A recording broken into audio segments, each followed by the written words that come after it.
Now let's examine obtaining a carboxylic acid from an amide. Now, this is possible essentially through modified base catalyzed hydrolysis.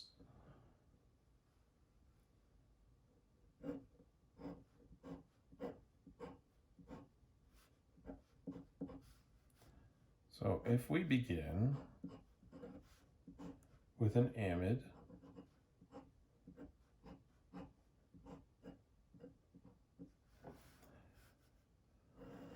and then we add some base to it, actually quite a bit of base. So potassium hydroxide, and we'll add in T-butyl alkoxide.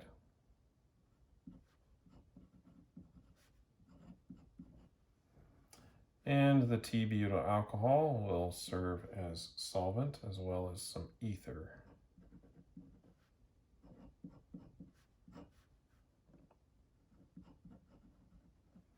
And we can run this at room temperature. Second step will be to protonate the carboxylic acid. So we'll have an acid workup step. Now the products of this reaction, this particular one would be benzoic acid and an amine. So if we're interested in the carboxylic acid, this is a way to form them. And of course it will also make a protonated amine.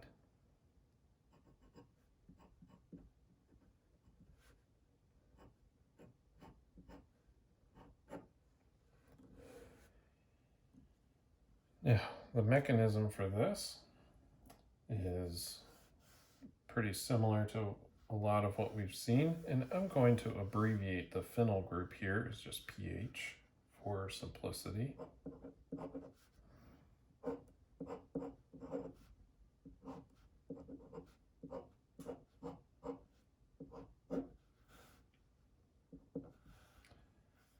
So we'll have our base, which is hydroxide.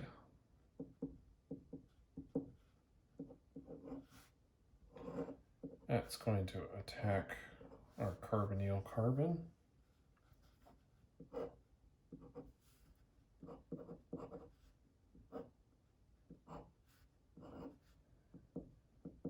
Electrons then move up to the oxygen.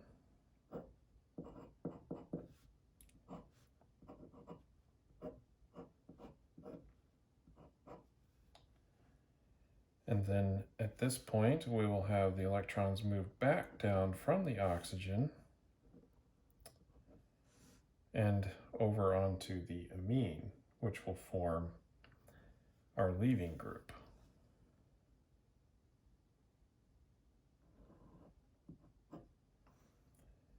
And then we will have a carboxylic acid. But of course, that's not quite the end of the reaction, because we have quite a strong base right here.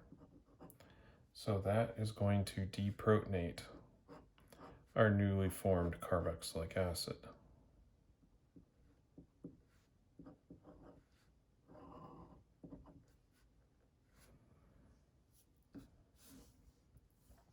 So now we will end up with a more stable, that's not our group, that's a pH group.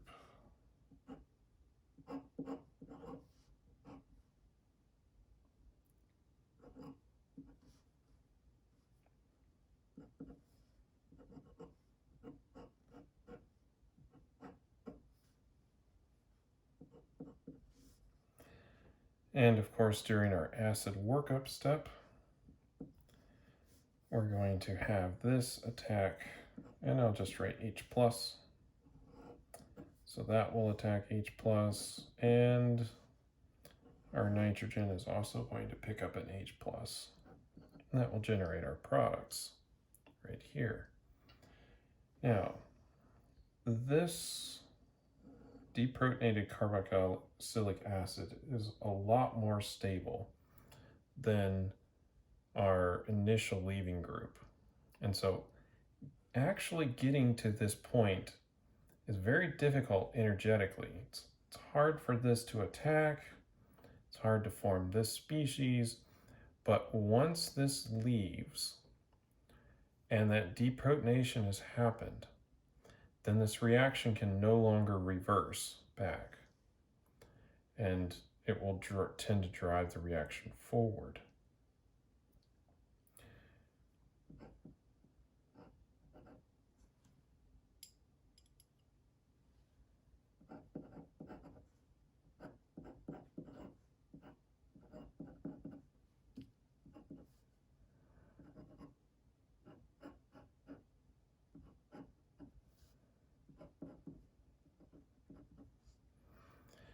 So we'll end up with a carboxylic acid and also the corresponding amine.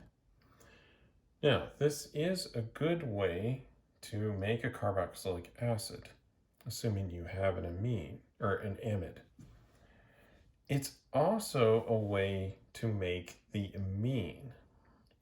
And there is a specific reaction that I'm going to talk about next called the Gabriel synthesis, where instead of looking at making a carboxylic acid, we're actually focusing on making the amine that results from this reaction.